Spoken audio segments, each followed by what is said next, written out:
Mi esposo falleció, y mi hija se quedó con la casa y 106 millones de pesos. A mí solo me tocó una cabaña vieja y destrozada. Terminé gritándole a las paredes de la desesperación. «Vete a vivir con los cerdos, vieja pobre». Días después, lo que encontré en esa cabaña la dejaría sin aliento. Me alegra tenerte aquí, en Historias del Regreso. Acompáñame hasta el final de mi historia y cuéntame desde qué ciudad me estás viendo. Quiero saber hasta dónde llega esta historia. Me llamo Leticia y tengo 56 años. Durante 3 décadas, creí conocer a mi familia. Pensé que el amor y la lealtad aún significaban algo hasta el día en que mi esposo murió y descubrí cuán equivocada estaba. La lectura del testamento fue en la oficina del licenciado Herrera, un hombre mayor con lentes que se le resbalaban por la nariz mientras repasaba los papeles que decidirían mi destino. Yo estaba sentada en una silla de cuero gastado, con las manos entrelazadas sobre el regazo tratando de contener los nervios. Mi hija Adriana estaba a mi lado, vestida con un traje negro elegante que no recordaba haberle visto antes. Su postura era tensa, expectante. «Bien», dijo el licenciado Herrera aclarando la garganta. «Procederé con la lectura de los últimos deseos de Rogelio Morales». Sentí que el corazón me golpeaba el pecho. Rogelio y yo habíamos estado casados 25 años. Habíamos trabajado hombro a hombro para construir una vida, una casa, un futuro. Por supuesto, asumí que todo se dividiría de manera justa o que al menos la mayoría sería para mí, considerando que Adriana ya tenía una carrera exitosa como abogada. «A mi querida esposa Leticia», continuó el abogado, «le dejo la cabaña en Camino del Encino junto con todo su contenido». Fruncí el ceño. La cabaña era una estructura vieja y maltrecha que Rogelio había heredado de su padre hacía muchos años. Nunca hicimos nada con ella porque requería demasiadas reparaciones. «A mi amada hija Adriana», prosiguió Herrera, «le dejo la casa familiar en Calle del Nogal, todas las cuentas bancarias, las inversiones y la suma total de 106 millones de pesos». El mundo se detuvo. 106 millones de pesos. La casa donde había vivido por 25 años. Todo lo que habíamos construido juntos. Adriana lo había recibido todo y yo, solo una cabaña que se caía a pedazos.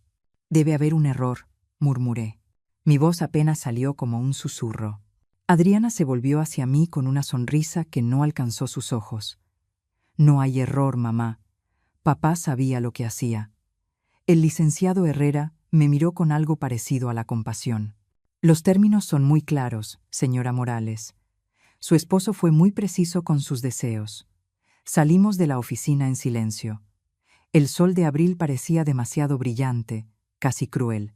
Durante el camino de regreso, Adriana no dijo una sola palabra, pero podía sentir su satisfacción emanando de ella como el calor de una estufa. Esa noche, mientras preparaba la cena como lo había hecho durante décadas, Adriana finalmente habló. «Mamá, tenemos que hablar sobre los arreglos de vivienda». Dejé el cuchillo sobre la tabla de picar. «¿Qué arreglos?». «Bueno, esta es mi casa ahora, y sinceramente creo que ya es hora de que tengas tu propio espacio». La miré con incredulidad, esperando que se tratara de una broma. «Adriana, esta ha sido mi casa por 25 años. Aquí construí mi vida con tu padre». «Papá ya no está», dijo con frialdad, «y esta casa ahora me pertenece. Tienes la cabaña. La cabaña no tiene electricidad, Adriana, ni agua corriente. El techo está por caerse». Encogió los hombros, como si mis problemas no tuvieran importancia. «Entonces tendrás que arreglarla, ¿no? Mira, no quiero que esto se vuelva desagradable. Tienes una semana para empacar tus cosas». Sentí como si me hubieran abofeteado. «Una semana, repitió, y agregó con una sonrisa helada. «Considera esto una oportunidad para tu independencia, mamá. Siempre dijiste que querías más tiempo para ti misma». Los siguientes días fueron un torbellino de confusión y dolor. Empaqué mis pertenencias personales, las fotos familiares, la ropa que cabía en 2 maletas. Adriana vigilaba todo como un halcón, asegurándose de que no me llevara nada que considerara valioso. Eso no, me dijo cuando intenté tomar el juego de porcelana que me había regalado mi madre. Eso vino con la casa. Era de mi madre, Adriana, y ahora es parte de mi herencia. El último día, mientras cargaba mis maletas en mi viejo coche, Adriana salió de la casa. Llevaba un vestido de diseñador nuevo y joyas que no reconocí. «Espero que entiendas que esto no es personal, mamá», dijo. Pero su tono decía todo lo contrario. Papá obviamente tenía sus razones para hacerlo. «¿Y cuáles crees que fueron esas razones?», pregunté. Con la voz temblorosa, Amanda se acercó a mí, y por un instante creí que por fin mostraría algo de ternura, pero su mirada se endureció como piedra.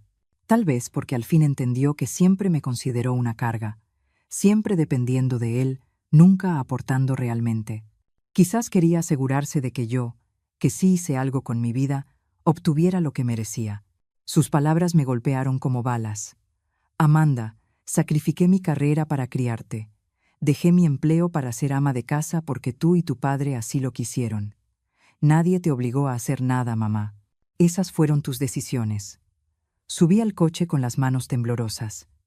Amanda se quedó en la entrada observando cómo me alejaba de la única casa que conocí como adulta. Cuando llegué a la cabaña, el sol ya se estaba ocultando. La estructura se veía peor de lo que recordaba. La pintura estaba descascarada, las ventanas rotas y las escaleras del porche se tambaleaban peligrosamente. Pero era lo único que tenía. Esa primera noche, acostada en el suelo sobre una manta vieja, mirando las estrellas por un agujero en el techo, lloré como no lo hacía desde niña. No solo por haber perdido mi hogar, sino también por la hija que creí conocer. ¿Cómo llegamos a esto? ¿Cómo la niña que formé, la que amé sin condiciones, pudo volverse tan cruel? Pero mientras las lágrimas se secaban en mis mejillas y el silencio del bosque me envolvía, una chispa se encendió dentro de mí. No era rabia, no todavía, era determinación. Si Amanda pensaba que me rendiría, si creía que me quebraría, estaba muy equivocada. No tenía idea de lo que me esperaba en esa cabaña vieja y aparentemente inútil. No sabía que mi vida estaba por cambiar para siempre. Los primeros días allí fueron los más duros que recuerdo. Sin luz eléctrica, me alumbraba con velas y una linterna vieja que encontré en un cajón lleno de polvo. Sin agua corriente, caminaba casi 1 kilómetro hasta un pozo que aún servía, cargando cubetas que cada día pesaban más. Mis manos, acostumbradas a la comodidad de una vida tranquila, se llenaron de ampollas y cortes, pero ese dolor físico no se comparaba con el del alma. Al tercer día, mi hermana Linda me llamó. Su voz sonaba distante, fría. «Joyce, ¿es cierto lo que dice Amanda?». «¿Qué dice?», pregunté, aunque en el fondo ya lo sabía. «Dice que atacaste al abogado durante la lectura del testamento, que gritaste e hiciste un escándalo porque no te dejaron todo el dinero». El teléfono se me hizo pesado en la mano. «Linda, eso es completamente falso. Yo jamás haría eso. También dice que la has estado acosando, pidiéndole dinero y amenazándola con contratar a un abogado para impugnar el testamento». «Eso es mentira», dije con la voz quebrada. «Linda, soy tu hermana. Tú me conoces mejor que nadie». Hubo un silencio largo y doloroso. No sé qué pensar, Joyce. Amanda sonaba muy alterada cuando me llamó. Dijo que tenía miedo de ti. Al colgar, me senté sobre el suelo de madera podrida y lloré hasta quedarme sin fuerzas.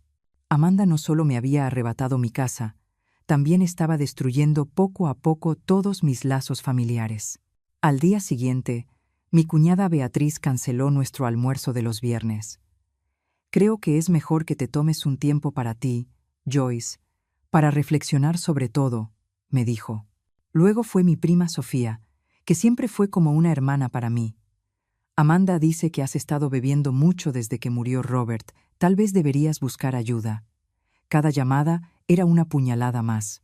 Amanda había creado cuidadosamente una historia donde yo era la mala, la viuda ambiciosa incapaz de aceptar que su esposo no confiara en ella. Una semana después de instalarme en la cabaña, Amanda llegó a mi puerta. Venía en un BMW rojo brillante y llevaba un abrigo que seguramente costaba más que mi coche entero. «Hola, mamá», dijo con una sonrisa fingida. Vine a ver cómo te estás adaptando. La miré a través de la puerta medio rota, intentando entender qué hacía ahí. ¿Qué quieres, Amanda? ¿No puedo venir a visitar a mi madre? Soltó riendo, pero su risa sonó vacía. Vaya, este lugar sí que es un desastre. Mira esas ventanas rotas y ese techo. Dios mío, ¿en serio vives aquí? No tengo opción. Bueno, supongo que tendrás que hacer que funcione. Se acercó un poco más y bajó la voz. ¿Sabes, mamá? He estado platicando con la familia sobre ti. Sentí un nudo en el estómago. ¿Qué les has dicho? Solo la verdad, que has estado muy amargada desde la lectura del testamento, que no puedes aceptar las decisiones de papá, que has estado diciendo cosas muy feas sobre mí. Amanda, eso no es cierto y lo sabes. Se encogió de hombros. La percepción es la realidad, mamá, y la percepción es que no estás manejando bien tu duelo. Luego se giró y empezó a caminar hacia su auto, pero antes de subir se detuvo y me miró por encima del hombro. Oh, y mamá. Linda mencionó que podrías intentar impugnar el testamento. Solo para que sepas, papá trabajó con el mejor abogado del estado. Todo está perfectamente blindado. Si intentas algo, solo perderás el poco dinero que te queda. Cuando se fue, me quedé parada en esa puerta rota mucho tiempo, viendo cómo su auto desaparecía por el camino de tierra. La realidad de mi situación me golpeó con la fuerza de una tormenta. No solo había perdido mi casa y a mi familia, sino que Amanda había destruido poco a poco mi reputación. Esa noche, mientras intentaba tapar una de las ventanas rotas con cinta y cartón, pensé en los últimos 25 años. Había sido realmente una mala madre, una mala esposa. Recordé cuando Amanda tenía 8 años y se enfermó de neumonía.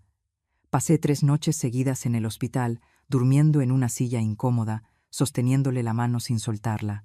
Me vinieron a la mente todas las funciones escolares a las que asistí, los proyectos de ciencias que hicimos juntas, las noches en vela esperando que regresara a casa siendo adolescente. También recordé cuando Rogelio perdió su trabajo en 1998 y yo volví a trabajar como secretaria para mantenernos a flote. Luego dejé ese empleo cuando él consiguió uno mejor porque dijo que era importante que alguien estuviera en casa para cuidar de Amanda. ¿Habrán significado algo esas cosas para él? ¿Para Amanda? Al parecer no. 2 semanas después de mudarme, mi vecino más cercano, don Ramírez, vino a verme. Era un hombre mayor que conocía a Rogelio desde hacía años.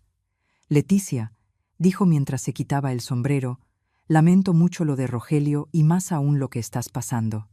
Gracias, don Ramírez. He vivido aquí más de 40 años, continuó, y sé el valor de esta tierra. Tu esposo era un hombre listo, muy listo. En ese momento, no entendía a qué se refería, pero sus palabras se quedaron rondando en mi mente. Al terminar mi segundo mes en la cabaña, había bajado 15 libras. Mis manos se habían endurecido y agrietado. Mi cabello perdió su brillo y aparecieron nuevas líneas en mi rostro. Pero algo dentro de mí también había cambiado.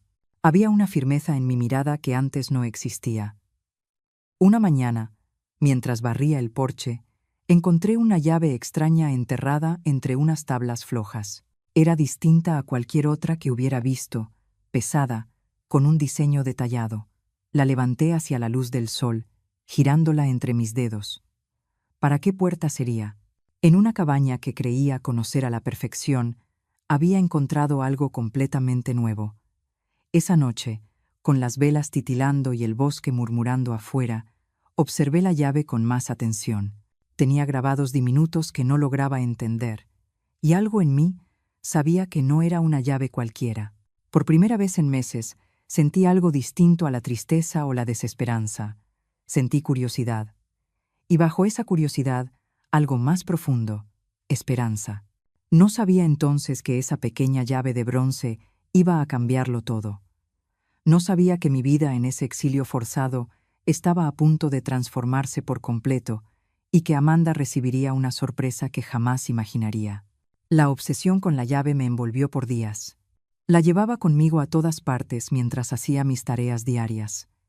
Recoger leña, traer agua, intentar reparar las goteras del techo. Cada noche, bajo la luz tenue, La examinaba intentando descubrir su propósito. Los grabados me resultaban familiares, aunque no podía recordar dónde los había visto antes. Eran tan finos, tan bien hechos, que parecían obra de un artesano. La llave en sí era pesada, de un metal que no parecía bronce común. Al cuarto día de haberla encontrado, decidí inspeccionar la cabaña con detenimiento. Durante los meses que llevaba allí, había estado demasiado ocupada, sobreviviendo para explorar de verdad. Ahora, motivada por la llave, comencé a buscar alguna cerradura, compartimento o escondite. Empecé por el sótano, un lugar húmedo y lleno de telarañas que siempre había evitado. Con una linterna vieja y una nueva determinación, bajé por las escaleras de madera que crujían bajo mi peso. El espacio era más grande de lo que recordaba, extendiéndose bajo toda la cabaña. Las paredes eran de piedra y el suelo de tierra apisonada. En una esquina había cajas cubiertas de polvo y en otra, herramientas oxidadas colgaban de clavos. Fue entonces cuando la vi. Una pequeña puerta de metal empotrada en la pared del fondo, casi escondida detrás de una estantería vieja. Mi corazón empezó a latir más rápido. La puerta tenía una cerradura pequeña y ornamentada, con los mismos símbolos que en la llave. Con las manos temblando, la saqué del bolsillo y la introduje. Encajó perfectamente. El mecanismo giró con un clic suave, a pesar de los años que debía tener. La puerta se abrió revelando un hueco del tamaño de una caja fuerte. Dentro había un sobregrueso de papel manila y una cajita metálica. Tomé ambos con cuidado y subí las escaleras con el corazón desbocado. A la luz tenue, abrí primero el sobre. Contenía documentos legales que al principio no entendí. Escrituras, mapas topográficos y papeles oficiales del Estado. Pero al revisarlos con una lupa que encontré en un cajón, comencé a comprender. Eran derechos minerales, derechos de extracción sobre toda la propiedad donde estaba la cabaña, y no solo del terreno que podía ver, sino de unas 200 hectáreas de bosque que se extendían hacia las colinas. Sentí que la respiración se me aceleraba. Según los documentos, que databan de los años 20, la familia de Rogelio había sido dueña de los derechos minerales de esa tierra durante generaciones. Pero lo más importante era un informe geológico reciente, fechado apenas 2 años antes de la muerte de Rogelio. El documento señalaba depósitos considerables de cuarzo de alta calidad y posibles vetas de piedras semipreciosas. Pero lo que me dejó sin aliento fue la última página. Una oferta de compra de una empresa minera por los derechos de extracción, 92 millones de pesos. La propuesta había sido hecha 6 meses antes de que Rogelio muriera, pero según una nota escrita a mano en el margen, él la había rechazado. «Esperaré el momento adecuado», había escrito con su letra inconfundible. Con las manos temblando, abrí la caja metálica más pequeña. Dentro había una carta sellada con mi nombre escrita con la letra de Rogelio. «Mi querida Leticia», comenzaba la carta, «si estás leyendo esto, significa que encontraste lo que dejé para ti. Espero que Adriana no haya sido demasiado cruel, pero conociendo su naturaleza, probablemente lo fue. Tuve que detenerme un momento para secar las lágrimas que caían sobre el papel. Sé que te preguntarás por qué hice las cosas de esta manera», continuaba la carta. «¿Por qué le dejé la casa y el dinero a Adriana, mientras que a ti te dejé esta cabaña que parece no valer nada? La respuesta es simple. Te conozco, Leticia. Sé de tu fuerza, tu resistencia y tu capacidad para sobrevivir y salir adelante incluso en las peores circunstancias. Adriana nunca tuvo que pelear por nada, le dimos todo en bandeja de plata, y temo que eso la convirtió en alguien que ya no reconozco. Alguien ambiciosa, manipuladora, sin compasión por nadie. Si te hubiera dejado todo directamente, ella habría encontrado la forma de arrebatártelo, por las buenas o por las malas».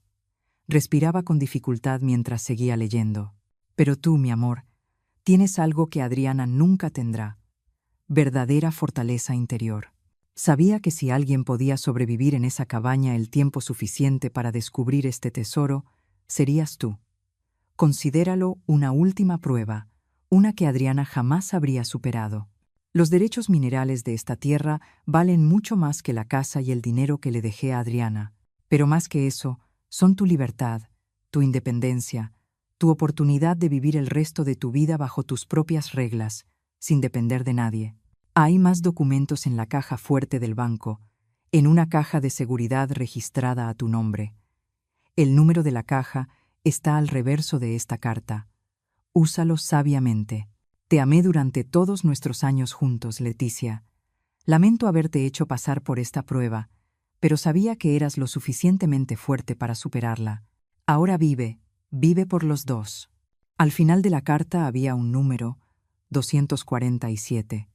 Me quedé sentada en el suelo de la cabaña largo rato, leyendo y releyendo esas palabras. Rogelio había planeado todo. El testamento que me pareció tan cruel y tan injusto había sido, en realidad, su manera de protegerme de Adriana y al mismo tiempo darme algo que ella nunca podría tocar. Pero sus palabras también me provocaron una mezcla de amor y tristeza. Me conocía tan bien que sabía que resistiría esta prueba, pero también conocía a Adriana lo suficiente para saber que me traicionaría. ¿Desde cuándo sabía él de qué era capaz nuestra hija? ¿Cuándo vio en lo que se había convertido? Esa noche, por primera vez en meses, no me sentí derrotada ni abandonada. Sentí algo que creí haber olvidado: poder. Adriana creía que me había destruido, que había ganado, que por fin se había librado de la madre que le estorbaba, pero no tenía idea de lo que realmente había heredado. No sabía que su crueldad había sido justo la prueba que Rogelio esperaba que fallara. Al día siguiente, manejé hasta el Banco del Pueblo. La caja de seguridad 247 contenía más documentos, incluyendo reportes geológicos actualizados y correspondencia con 3 compañías mineras distintas, todas interesadas en los derechos de extracción. La oferta más reciente, fechada una semana antes de la muerte de Rogelio, era por 128 millones de pesos. Mientras conducía de regreso a la cabaña, no podía dejar de pensar en Adriana. Probablemente estaba en la casa que antes fue mía, gastando el dinero que creía haber ganado.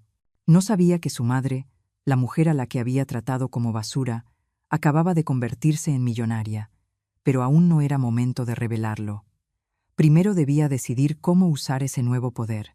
Una cosa era segura: Adriana había subestimado a la mujer que había criado. Los días siguientes fueron un torbellino de investigación silenciosa. Decidí no actuar impulsivamente. Rogelio había sido cuidadoso en su plan, y yo sería igual de meticulosa en la ejecución. Primero contacté a otro abogado, uno de la ciudad vecina que no conocía a Adriana. El licenciado Navarro era un hombre mayor, experto en derechos mineros y transacciones de tierras. Cuando le mostré los documentos, sus ojos brillaron con interés. «Señora Morales», me dijo ajustándose los lentes para mirar más de cerca los papeles, «esto es extraordinario». Su esposo tenía todo perfectamente documentado. Estos derechos son legítimos y están completamente separados de cualquier otra herencia. ¿Qué significa eso? Exactamente. Significa que aunque su hija heredó la casa y el dinero, estos derechos son totalmente independientes. Están a su nombre y nadie más puede reclamarlos. Sentí una ola de alivio. ¿Y las ofertas de las empresas mineras? Navarro sonrió. Muy válidas, respondió con tono seguro. De hecho, conozco a 2 de esas compañías, y ambas tienen una reputación impecable. Pero, señora Morales, antes de tomar cualquier decisión, le aconsejo conseguir una evaluación geológica independiente. El valor de las piedras semipreciosas ha subido muchísimo en los últimos años. Siguiendo su consejo, contraté a un geólogo para hacer su propio análisis del terreno. El doctor Martín Rivera era un hombre de unos 50 años, con barba canosa y ojos brillantes que se encendían cada vez que hablaba de minerales. Durante 3 días lo observé recorrer mi propiedad con instrumentos raros, tomando muestras y haciendo anotaciones. Yo continuaba con mi rutina, manteniendo la apariencia de una mujer abandonada que apenas sobrevivía en una cabaña en ruinas. Mientras tanto, empecé a fijarme más en lo que hacía Adriana. En un pueblo chico, conseguir información no era difícil. La gente hablaba, sobre todo en la oficina de correos y en el súper. Lo que escuché me dejó helada, aunque en el fondo no me sorprendió.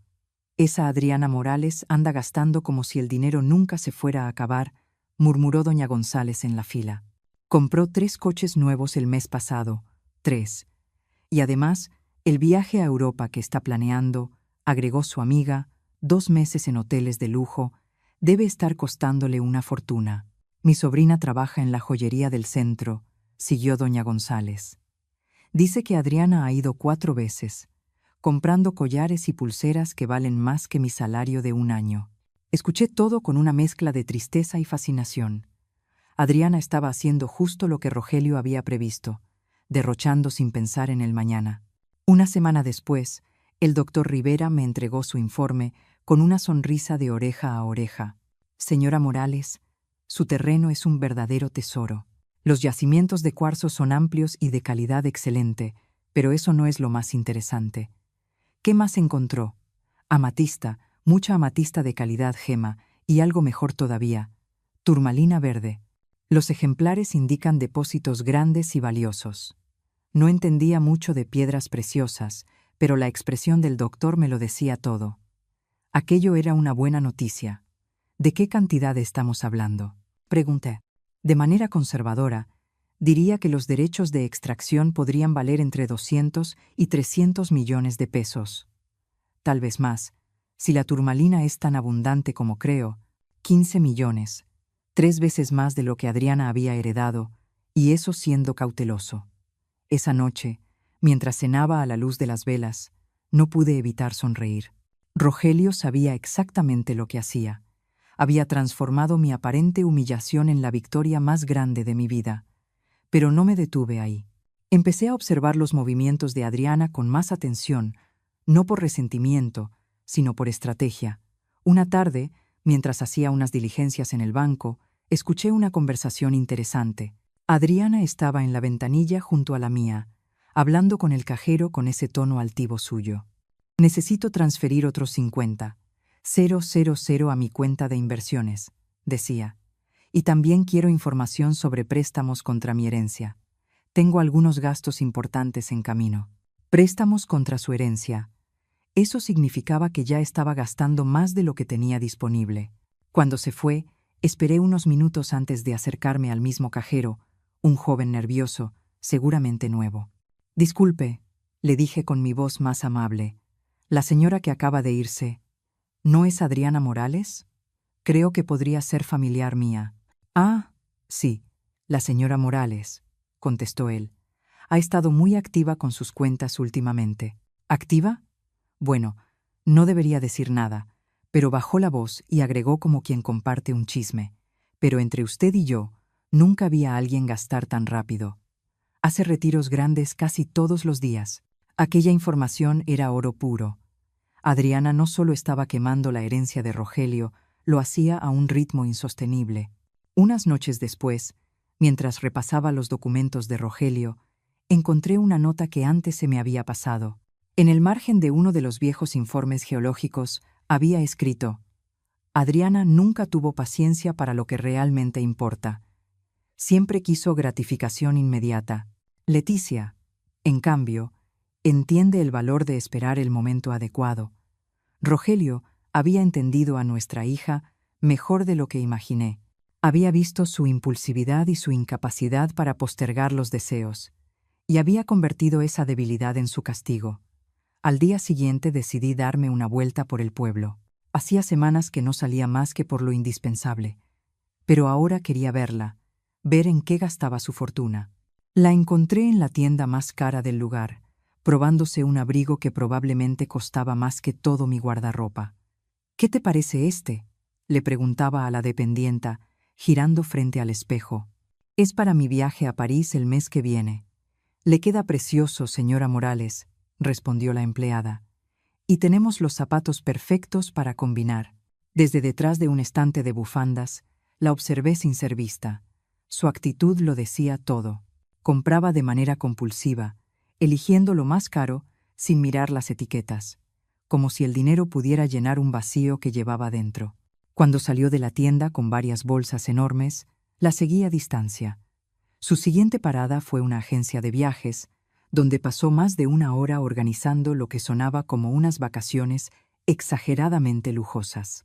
Luego fue a la oficina de un agente inmobiliario.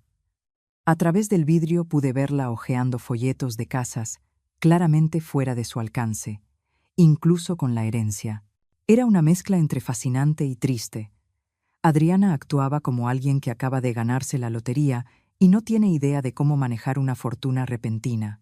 Tomaba decisiones impulsivas que la llevarían a la ruina en poco tiempo. Esa noche, de vuelta en mi cabaña, hice algunos cálculos simples basándome en lo que había visto y escuchado. Adriana estaba gastando cerca de 1 millón de pesos al mes. A ese paso, sus 6 millones se esfumarían en menos de 10 años, sin contar los intereses de los préstamos que ya parecía estar acumulando. Rogelio tenía razón. Adriana no tenía ni la disciplina ni la inteligencia emocional para administrar la riqueza real, pero yo sí. Mientras las velas titilaban y el bosque susurraba afuera, tomé una decisión. Había llegado el momento de transformar mis derechos minerales en algo tangible, pero lo haría a mi manera, con paciencia y precisión. Adriana tendría su sorpresa, pero antes llegaría su caída. 6 meses después de mudarme a la cabaña, mi vida había cambiado más de lo que hubiera imaginado. Vendí los derechos minerales a una compañía minera de absoluta confianza por 221 millones de pesos, tras una negociación cuidadosa que también me aseguró regalías futuras. Pero mantuve una vida sencilla, al menos de puertas para afuera. Seguía viviendo en la cabaña, aunque ahora contaba con electricidad y agua corriente instaladas discretamente. Por fuera, la casa seguía viéndose descuidada, justo como Adriana creía que estaba. Por dentro, había hecho mejoras pequeñas, pero esenciales para mi comodidad. Mi abogado, el licenciado Navarro, estructuró todo para que el dinero quedara protegido y bien diversificado. Tenía más que suficiente para vivir tranquila el resto de mis días. Pero más que el dinero, lo que realmente me llenaba era la sensación de control recuperado sobre mi propia vida. Mientras tanto, observaba el descenso inevitable de Adriana. Mis contactos en el pueblo se habían vuelto cada vez más confiables, pues muchos empezaron a verme con compasión. La pobre madre dejada atrás por su hija ingrata. Lo que escuchaba era justo lo que esperaba, aunque me sorprendía la velocidad de su caída. Vendió 2 de los 3 autos que había comprado, me contó doña González un día en el súper, y canceló el viaje a Europa que planeaba. ¿De veras? Pregunté fingiendo asombro. Mi cuñada trabaja en el banco, añadió. Dice que Adriana ha ido casi diario tratando de conseguir más préstamos. Aparentemente ya debe más de 3 millones de pesos, 200.000 en 6 meses. Su autodestrucción avanzaba más rápido de lo que había anticipado. Pero lo que realmente confirmó que su mundo se desmoronaba fue verla en la farmacia un martes por la tarde. Se veía distinta. Su cabello, antes siempre impecable, ahora estaba descuidado. Su ropa, aunque de marca, lucía arrugada. Pero lo más revelador eran sus ojos. Tenían esa expresión perdida y asustada de alguien que empieza a comprender las consecuencias de sus actos. Compraba medicinas para la ansiedad y pastillas para dormir, hablando en voz baja y apurada con el farmacéutico, preguntando si su seguro cubriría el costo. Esa noche, mientras cenaba tranquila en mi cabaña ya cálida y acogedora, recibí la llamada que había estado esperando. Mamá, la voz de Adriana sonaba débil, vulnerable, como no la oía desde que era niña. Hola, Adriana. Mamá, necesito hablar contigo. ¿Puedo ir a verte? Miré por la ventana hacia la oscuridad del bosque, sintiendo una calma extraña. Claro. ¿Cuándo? Ahora. Es urgente. Está bien. Sabes dónde encontrarme. 1 hora después, escuché el ruido de un motor acercándose por el camino de tierra. Al salir al porche, noté que ya no era el BMW rojo brillante. Era un sedán viejo, quizá de 10 años. Adriana bajó lentamente, como si cada paso le costara. Cuando se acercó a la luz, vi que había estado llorando. Mamá, dijo con la voz quebrada, he cometido errores terribles. No respondí enseguida. Solo la miré, recordando todas las veces que venía a mí por ayuda de niña y cómo esas visitas desaparecieron cuando se casó y creyó no necesitarme más. ¿Quieres pasar?, pregunté al fin. Asintió y la conduje adentro. Había preparado té, como si hubiera sabido que esta charla llegaría. Adriana se sentó en la silla frente a mí, mirando el lugar con una mezcla de asombro y tristeza. «No es tan feo como pensaba», murmuró. «Has hecho mejoras». «Hice lo que pude», respondí. Se quedó callada un largo rato, frotando las manos en su regazo. Luego levantó la mirada. «Mamá, estoy en problemas graves». «¿Qué clase de problemas?» «Dinero. Debo mucho dinero, más de lo que puedo pagar». «¿Cuánto?» 7 millones de pesos. Su voz apenas fue un susurro. Pensé que tenía más tiempo, que el dinero de papá nunca se acabaría. Pero hice tonterías, gasté sin pensar, compré cosas innecesarias e invertí mal. La miré, a esa mujer que una vez fue mi bebé, mi niña, y que ahora parecía una desconocida. Pero allí, sentada en mi cabaña sencilla, despojada de toda su soberbia, alcancé a ver un reflejo de la hija que recordaba. «¿Y qué esperas que haga yo?», pregunté despacio. «Necesito tu ayuda, mamá. Sé que no la merezco. Sé que te traté muy mal, pero eres lo único que me queda». Las lágrimas comenzaron a rodar por su rostro, y por un momento mi corazón se ablandó. Era mi hija, al fin y al cabo, la niña que crié, a la que amé sin condición, sin importar cuánto daño me causara. «Adriana», dije en voz serena, «hace 6 meses me gritaste que me fuera a vivir con los cerdos. Me llamaste vieja pobre. Me humillaste frente al recuerdo de tu padre y me echaste de la casa que fue mi hogar. Lo sé, mamá, lo sé, y me arrepiento tanto. Me quitaste mis fotos, mi ropa, incluso la vajilla que era de mi madre. Dijiste que nunca había aportado nada, que siempre fui una carga». Cada palabra era como una cachetada, y su rostro se contraía con cada recuerdo. «Y ahora», continué, «vienes a esta cabaña que considerabas una vergüenza, pidiéndome ayuda. Dime, Adriana, ¿qué ha cambiado? ¿Ahora soy buena madre porque necesitas dinero?» «No, mamá, no es eso. Me di cuenta de lo que hice. He tenido tiempo para pensar, para entender cómo traté a la única persona que me quiso de verdad». Sus palabras sonaban sinceras, y parte de mí quería creerlas, pero otra parte, la que lloró sola en esta cabaña, aún recordaba cada herida. ¿Sabes qué he aprendido viviendo aquí, Adriana?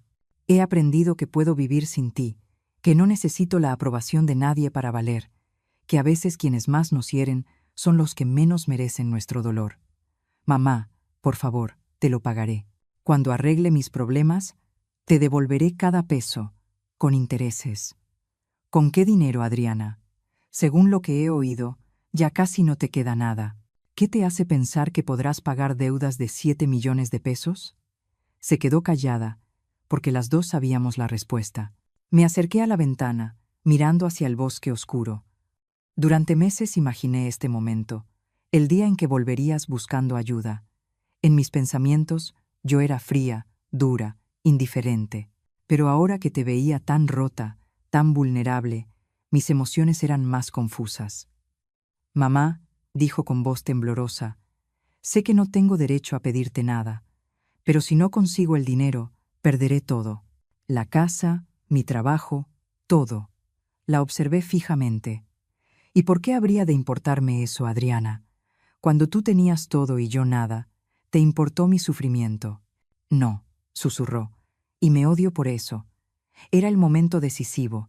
Podía elegir ser como ella fue conmigo, cruel, despiadada, o ser la mujer que Rogelio sabía que yo era, fuerte, pero también compasiva cuando la situación lo merecía. «Adriana», dije finalmente, «voy a hacerte una propuesta, una sola». Sus ojos se iluminaron de esperanza. «Te ayudaré con tus deudas, pero no será un regalo.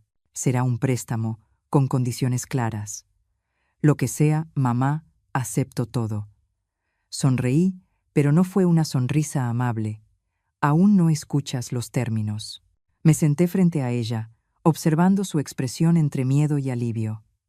«Estos son mis términos», dije con firmeza. «Te prestaré 9 millones de pesos para cubrir tus deudas y darte un respiro». «Mamá, eso es más de lo que imaginaba», empezó a decir.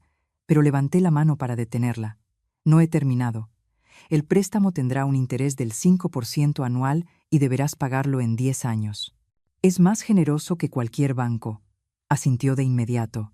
Claro que acepto, pero hay más condiciones.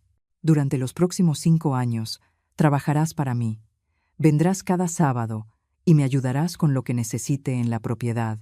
Limpieza, reparaciones, lo que sea, sin quejas ni excusas.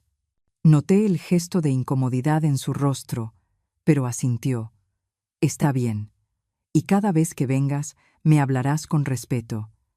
Nada de comentarios arrogantes o condescendientes. Me tratarás como a la madre que siempre fui, no como al estorbo que decidiste que era. Sí, mamá. Finalmente dije, levantándome y caminando hacia el escritorio. Quiero que escribas una carta, una disculpa completa por todo lo que me hiciste. No para mí, sino para ti misma, para que crezcas. Y quiero que la leas en voz alta frente a toda la familia en la reunión de Navidad. Adriana palideció. Mamá, eso es humillante. ¿Humillante? La miré fijamente a los ojos. ¿Te parece humillante pedir perdón por humillar a tu propia madre? ¿Por echarme de mi casa y difundir mentiras sobre mí con toda la familia?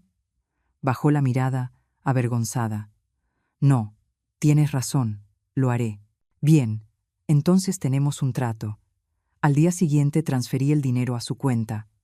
Ver su alivio al pagar sus deudas me dio una satisfacción extraña. No porque disfrutara ayudarla, sino porque por primera vez tenía el control total de la situación. El primer sábado que vino a trabajar, llegó en jeans y una camiseta vieja, algo que no veía en ella desde hacía años. Sin sus prendas caras ni su altanería, se parecía más a la hija que recordaba de joven. «¿Qué quieres que haga?», preguntó con un tono respetuoso que no escuchaba desde hacía mucho. «Necesito que ayudes a limpiar el cobertizo del fondo. Estoy organizando unas cosas». Trabajamos en silencio durante un buen rato. Noté que le costaba el trabajo físico. Sus manos suaves no estaban acostumbradas, pero no se quejó. «Mamá», dijo al mover unas cajas. «¿Puedo preguntarte algo?» «Claro. ¿Cómo conseguiste el dinero para prestarme? No entiendo cómo pudiste ahorrar tanto siendo pobre», completé. Se sonrojó. No quise decirlo así. Sonreí, sin crueldad esta vez. «Adriana, hay muchas cosas de mí que nunca te molestaste en saber, cosas que nunca preguntaste. Esa tarde, después de que se fue, me senté en el porche recién arreglado, tomé mi té y contemplé el bosque que ahora sabía que escondía mi fortuna. Los árboles se mecían con el viento, y por primera vez en años sentí paz completa. Los meses siguientes establecieron una rutina. Adriana venía cada sábado, trabajaba sin quejarse, y poco a poco empezamos a tener conversaciones reales. Ya no eran las charlas vacías del pasado, sino pláticas sinceras sobre la vida, los errores y lo que realmente importa. Un sábado de otoño, mientras juntábamos las hojas secas, me sorprendió con una pregunta directa. «¿Alguna vez podrás perdonarme de verdad, mamá?». Me detuve, apoyándome en el rastrillo. «Adriana, el perdón no es algo que se entrega o se niega como un premio. Llega solo, cuando veo cambios verdaderos». «¿Y los has visto? ¿Cambios reales?». La observé, esta mujer de 40 años que había aprendido la humildad de la manera más dura. «Sí, los he visto. Pero más importante aún, creo que tú también los has visto». Asintió limpiándose una lágrima. «Me avergüenzo tanto de quien fui». «No te avergüences del pasado, Adriana. Úsalo para ser mejor en el futuro». Llegó la Navidad y con ella la primera reunión familiar desde mi destierro. Adriana cumplió su promesa y escribió una carta pidiendo perdón, no solo a mí, sino a toda la familia por las mentiras que había contado. Cuando la leyó en voz alta en la sala de mi hermana Lucía, el silencio era absoluto. Vi lágrimas en los ojos de varios que antes me habían dado la espalda.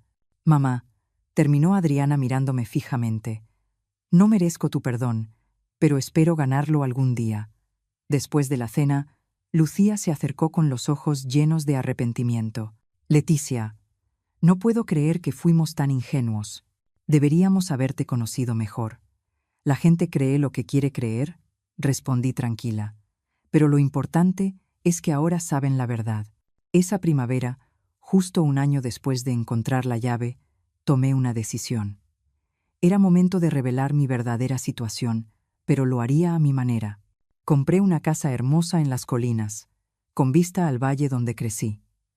No era ostentosa, pero sí elegante, cómoda y completamente mía. Cuando Adriana llegó para su sábado habitual y encontró la cabaña vacía, con una nota dándole mi nueva dirección, su sorpresa fue total. «Mamá», dijo al llegar, «¿qué es todo esto?» «Es mi hogar», contesté sin más. «Mi verdadero hogar. ¿Pero cómo? ¿El dinero que me prestaste? ¿Tu situación económica?», sonreí, invitándola a pasar a la cocina amplia donde ya tenía el té listo. «Adriana, ¿recuerdas la cabaña que decías que no valía nada?» «Sí. Resulta que tu padre sabía algo que ni tú ni yo entendíamos entonces. Esa tierra escondía derechos minerales muy valiosos». La vi procesar la información, su cara pasando de la confusión a la sorpresa, hasta quedar en una mezcla de asombro y respeto. «¿Quieres decir que papá lo sabía?» «Tu padre sabía exactamente lo que hacía. Sabía que tú malgastarías el dinero, pero también sabía que yo tendría la paciencia y la sabiduría para descubrir el verdadero tesoro que me dejó». Adriana guardó silencio por largo rato antes de levantar la vista hacia mí. «Entonces nunca necesitaste mi dinero. Podrías haberme dejado enfrentar las consecuencias de mis actos». «Sí, pude haberlo hecho». «¿Por qué no lo hiciste?» Me acerqué y coloqué mi mano sobre la suya, porque, a pesar de todo, sigues siendo mi hija, y porque quise creer que la persona buena que fuiste alguna vez todavía vivía dentro de ti. Las lágrimas comenzaron a rodar por sus mejillas. «No lo merezco». «Tal vez no», respondí con calma, «pero el amor de una madre no se basa en lo que se merece, sino en lo que se siente». Ese verano, Adriana terminó de pagar su préstamo, 3 años antes del plazo pactado. Había reconstruido su despacho legal con un propósito distinto, dedicándose a ayudar a familias con problemas financieros. Decía que era su forma de compensar el daño hecho. «Mamá», me dijo un sábado, mientras cuidábamos juntas el nuevo jardín, «¿alguna vez te has preguntado qué habría pasado si papá hubiera repartido todo por igual desde el principio?» Pensé en su pregunta, mientras acomodaba unas rosas junto al camino. «Creo que tu padre nos conocía mejor de lo que nos conocíamos nosotras mismas», respondí al fin. «Sabía que yo tenía que aprender a valerme por mí sola, y que tú necesitabas entender que el dinero sin sabiduría no sirve de nada». «¿Y crees que aprendimos?» La miré. Ya no era la mujer altiva y fría de antes, sino alguien que había encontrado humildad y agradecimiento en el camino más duro. Pensé en mi propio recorrido, desde aquella mujer rota que fue echada de su casa hasta la mujer fuerte y plena que era ahora. «Sí», dije sonriendo, mientras el sol del atardecer teñía el jardín de luz dorada, «creo que al fin lo hicimos». Esa noche, sentada en la terraza observando las luces del valle, pensé en el año tan extraordinario que había vivido. Perdí una familia que me daba por hecho, pero gané el respeto de una hija que aprendió a quererme. El teléfono sonó, interrumpiendo mis pensamientos. Era Adriana. «Mamá, solo quería decirte buenas noches y gracias». «¿Gracias por qué?» «Por no darte por vencida conmigo, por ver en mí algo que yo no podía ver». Al colgar, me quedé en silencio, sintiéndome más en paz que en mucho tiempo. Rogelio había tenido razón. Era más fuerte de lo que cualquiera imaginó, incluso yo misma, y entendí que la victoria más grande no es conseguir lo que uno desea, sino descubrir que ya tenía dentro todo lo necesario para ser feliz. Después de aquella noche en la que Adriana me llamó para darme las gracias, mi vida siguió transformándose de maneras que nunca imaginé posibles. La casa en las colinas se había convertido en mi refugio, un lugar donde cada amanecer me recordaba que la paz, al final, no se encuentra en lo que se tiene, sino en lo que se supera. Las mañanas las pasaba caminando por el sendero que daba al valle, observando cómo los rayos del sol pintaban de oro las montañas. Había aprendido a disfrutar el silencio, el canto de los pájaros, el olor a tierra húmeda después de la lluvia. Mi jardín era mi orgullo. Planté bugambilias, lavanda y agapantos, flores que coloreaban el paisaje con una vitalidad que reflejaba mi propio renacimiento. A veces, mientras cuidaba las plantas, pensaba en Robert. Lo imaginaba sonriendo, satisfecho de ver cómo su lección había echado raíces más profundas de lo que cualquiera de nosotras imaginó. Adriana venía a visitarme cada domingo, ya no por obligación, sino por costumbre. Traía pan dulce, a veces unas empanadas, y pasábamos la tarde tomando café mientras hablábamos de la vida. Me contaba sobre los casos en los que ayudaba a familias endeudadas, sobre los niños que llegaban a su oficina acompañando a padres desesperados. Había algo distinto en ella, una serenidad nueva, una humildad que solo nace del dolor bien procesado. Una tarde de abril me dijo: «Mamá, he estado pensando en abrir una fundación. Quiero enseñar educación financiera a mujeres que han sido abandonadas o engañadas, como tú alguna vez». Sentí un nudo en la garganta, no solo porque me conmovía su iniciativa, sino porque comprendí que mi historia, la nuestra, ya no era una herida, sino una semilla. Con el dinero que aún tenía invertido, decidí apoyar su proyecto. Llamamos a la Fundación Raíces Nuevas, porque ambas habíamos aprendido a crecer desde la tierra más árida. Empezamos con talleres pequeños en el pueblo cercano. Mujeres de todas las edades asistían, muchas de ellas cargando en los hombros años de humillación y desesperanza. Les enseñábamos no solo a manejar dinero, sino a reconocer su propio valor. Cada vez que una de ellas lograba salir adelante, sentía que algo dentro de mí se reparaba también. El pueblo, que alguna vez me vio con lástima, ahora me saludaba con respeto. Me pedían consejos, me invitaban a las fiestas patronales y los niños me llevaban flores del campo. Yo no era una mujer rica en el sentido tradicional, pero vivía rodeada de abundancia. Una tarde, mientras supervisaba las reformas del pequeño edificio que habíamos comprado para la fundación, llegó una camioneta con un logo de una universidad de Ciudad de México. De ella bajó una joven periodista que quería hacerme una entrevista. «Su historia ha inspirado a muchas personas», me dijo con una sonrisa sincera. No supe qué responder. Me parecía absurdo pensar que mi vida, marcada por tanto dolor, pudiera inspirar a alguien. Pero cuando esa noche vi el reportaje en la televisión local y escuché mi propia voz hablando de resiliencia, me di cuenta de algo. Había convertido mi vergüenza en fortaleza. Las semanas siguientes fueron una ráfaga de actividades. Adriana consiguió apoyo del gobierno estatal para ampliar la fundación, y yo me encontré viajando a distintos pueblos dando charlas sobre independencia económica y emocional. No era una oradora profesional, pero hablaba con el corazón. Contaba cómo una mujer puede perderlo todo y aún así reconstruirse, cómo el abandono puede ser el comienzo de la libertad. Cada vez que una de esas mujeres me abrazaba con lágrimas en los ojos, sentía que el ciclo de dolor que había comenzado tantos años atrás finalmente se estaba cerrando. Una tarde de verano, mientras el viento cálido movía las cortinas del porche, Adriana me trajo un sobre. «Es algo que quiero que leas», me dijo. Dentro había una carta dirigida a su padre. En ella le agradecía, con palabras llenas de emoción, por haber creído en nosotras de una manera tan diferente. «Tu prueba fue dura, papá, pero gracias a ella descubrí quién soy». Leí la carta varias veces, con lágrimas que caían sin vergüenza. Luego, la guardé en el mismo cajón donde reposaban mis recuerdos más valiosos. La foto de nuestra boda, la primera piedra de amatista que encontré en la propiedad y la llave vieja que un día me devolvió la esperanza. Esa noche, el cielo estaba despejado y las estrellas brillaban como nunca. Me senté en la terraza con una copa de vino tinto, el aire tibio acariciando mi rostro. Pensé en cómo la vida, con todas sus vueltas y golpes, nos había llevado justo al lugar donde debíamos estar. Habíamos perdido una casa, sí, pero habíamos ganado algo mucho más importante. Una nueva forma de vivir, libre de rencor. Cerré los ojos, escuchando el murmullo del valle, y por primera vez en décadas me sentí completa. El sonido del teléfono interrumpió el silencio. Era Adriana. «Mamá, ¿sabes qué día es hoy?», preguntó. «El aniversario de la muerte de papá». Sonreí, mirando al cielo. «Sí, lo recuerdo». Entonces hagamos un brindis por él, dijo.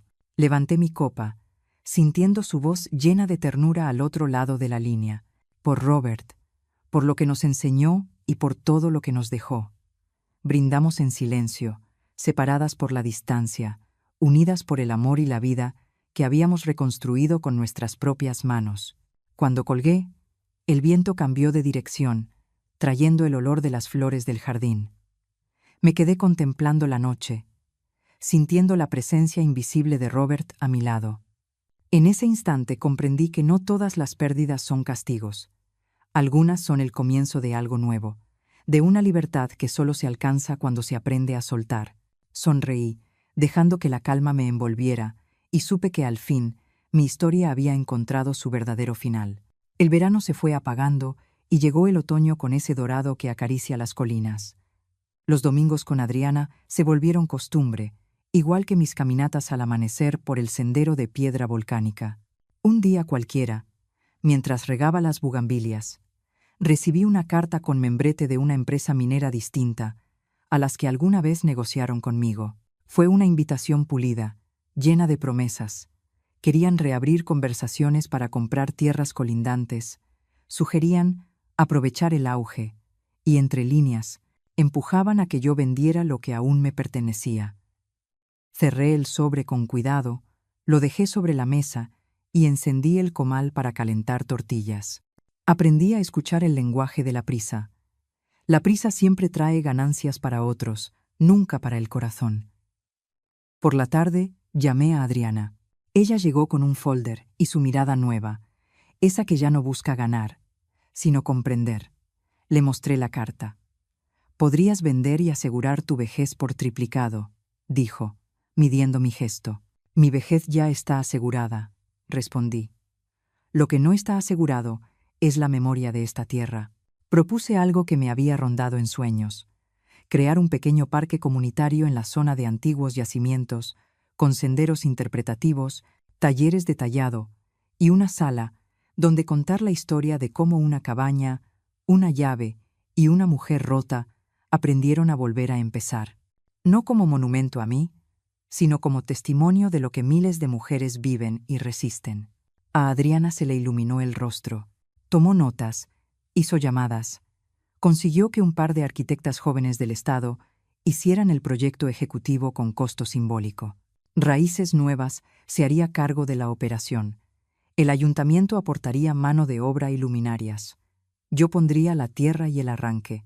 La primera piedra del parque la colocamos en noviembre, pocos días antes del Día de Muertos. Ese año levanté un altar para Rogelio como nunca lo había hecho. Coloqué la vieja llave, la primera amatista, la carta con su letra y una fotografía donde reíamos con los ojos entrecerrados por el sol. Encendí velas y perfumé el aire con cempasúchil. Adriana llegó con pan de muerto y chocolate espeso. Nos quedamos largo rato frente al altar, en silencio. No era duelo, era conversación. «Papá estaría orgulloso», susurró. Sonreí. «Papá estaría corrigiendo dónde puse la sal de mar». Reímos bajito, y ese pequeño chiste doméstico nos amarró de nuevo al hogar que ahora éramos. Con el parque avanzando, me animé a regresar a la cabaña. Hacía meses que la tenía en pie, pero sin uso. Abrí la puerta y el olor a madera seca me golpeó dulcemente. Había telarañas nuevas y polvo sobre la mesa, pero nada que un par de tardes no resolvieran. Decidí convertirla en casa llave, un refugio taller para mujeres que llegaran al programa con la vida hecha trizas. No un albergue de paso, sino un abrazo largo. Camas limpias, cocina abierta, un patio con sombra, una mesa para aprender oficios sencillos y una biblioteca pequeña con libros donados. Adriana se encargó de los papeles, yo de la pintura y las manos. Vinieron vecinas, vino doña González con un mantel floreado que había bordado hace años. Llegaron muchachas con ganas de aprender y una señora mayor, Luz, que hacía pan como el que me horneaba mi abuela. La cabaña dejó de ser recuerdo de humillación, se volvió semilla. El día de la inauguración del parque amaneció con cielo claro y ese viento afilado que baja por el valle. Llegaron niñas con listones, hombres con sombrero, maestras, artesanas, y al frente, Adriana con un vestido sencillo color bugambilia. Ella dio la bienvenida. Yo hablé después. No traje discurso. Solo conté lo esencial. Que un día me quedé sin casa, sin hija y sin nombre, y que la tierra, a su modo paciente, me enseñó a mirar el tiempo de otra forma. Que no hay riqueza si no se comparte, ni futuro si se arrasa el presente. Cortamos el listón y entramos al sendero. En una vitrina de madera, la llave. En otra, la amatista. En un mural, manos distintas sosteniendo herramientas. La gente caminaba despacio, como si adivinara que el silencio también explica. Las semanas siguientes fueron un oleaje hermoso. Llegaron las primeras mujeres a casa llave. Alma, con 2 niños pequeños y una mochila. Teresa, que no hablaba mucho pero sabía coser recto. Y Camila, que había perdido la confianza y la fue recuperando en cada cuaderno nuevo. Los talleres arrancaron con lo básico: llevar un presupuesto, entender un contrato, tallar piedra sin lastimarse, vender sin regalarse. Por las tardes hacíamos círculo y cada una decía su nombre en voz alta. Yo, Leticia, coordinaba y también aprendía. Aprendí a soltar la manía de salvar a todas, a acompañar sin decidir por nadie, a escuchar el rumor del miedo y a celebrarlo cuando se convertía en paso firme. Un jueves por la tarde, cuando el sol ya caía sobre el parque, se presentó el representante de la nueva minera. Traía un portafolio y un traje que sudaba. Pidió hablar conmigo y con Adriana. Fuimos a la sombra de un encino. Empezó con cortesías, luego ofreció cifras, después jugó la carta de la responsabilidad social. Me vi a mí misma, años atrás, recibiendo promesas que tenían prisa. Lo dejé terminar. Entonces hablé yo. Aquí no vendemos, aquí sembramos. Si quieren aportar, hay una lista de necesidades para la clínica del pueblo y para becas de estudio. Eso sí es inversión duradera. El hombre quiso sonreír, pero se le cayó la máscara. Dijo que lo pensarían. No volvieron. Esa noche, ya en casa, me serví una copa de vino y respiré hondo. Adriana me abrazó sin palabras. La fuerza de decir que no fue tan dulce como cualquier sí bien dado. Con diciembre llegó la posada comunitaria. El parque se llenó de luces y papel picado. Las muchachas de casa llave llevaron buñuelos. Yo preparé ponche con tejocote y canela. Adriana organizó una rifa para becas. Cuando empezó el cántico de pedir posada, algo se me apretó en el pecho. Hacía no tanto yo misma iba de puerta en puerta buscando dónde quedarme. Ahora abría puertas. Me acerqué a la tarima improvisada y pedí el micrófono. Hablé poco. Dije que la vida te tumba, pero también te asienta, que el amor no se rinde y que la comunidad es un hilo que nunca se debe cortar. Vi a Adriana entre la gente, aplaudiendo, con los ojos húmedos. Me devolvió una sonrisa que reconocí de cuando era niña. El último día del año subí sola al mirador. Llevé una vela. La encendí y la dejé junto a una piedra plana. Dije en voz alta los nombres de quienes me sostuvieron. Rogelio, por su fe rara. Adriana, por atreverse a mirarse. Las mujeres de casa llave, por su valentía. Y a la tierra, por su paciencia vieja. En el valle empezaron a reventar cohetes y a sonar las campanas. Cerré los ojos. Sentí en el pecho esa paz que no se compra. Entendí que mi historia no era un milagro, sino oficio. El oficio de insistir. A principios de enero recibimos una carta sellada de la universidad. Querían documentar el modelo de raíces nuevas y casa llave para replicarlo en otros municipios. Releí la carta 3 veces.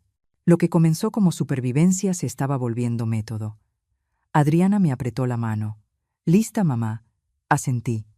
Nos esperaba más trabajo, más gente, más historias. Y yo, que un día me vi cayendo, me descubrí sosteniendo. Esa noche, antes de dormir, pasé los dedos por la vieja llave. Ya no era el talismán de un secreto, sino el recuerdo de una decisión: abrir en vez de cerrar. He aprendido a vivir con una certeza humilde. La tierra devuelve, siempre, cuando se le devuelve. Dejo una taza de barro en la ventana, por si el viento quiere probar el café. En el jardín, la bugambilia sigue ardiendo de color. Y si un día me pierdo, sé volver. Está trazado el camino. No lo marca el dinero ni la piedra brillante.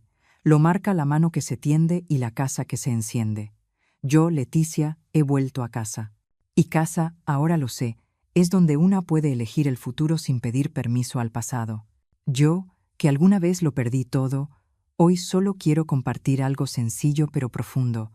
Ningún dolor es en vano si tenemos el valor de levantarnos y transformarlo en fuerza.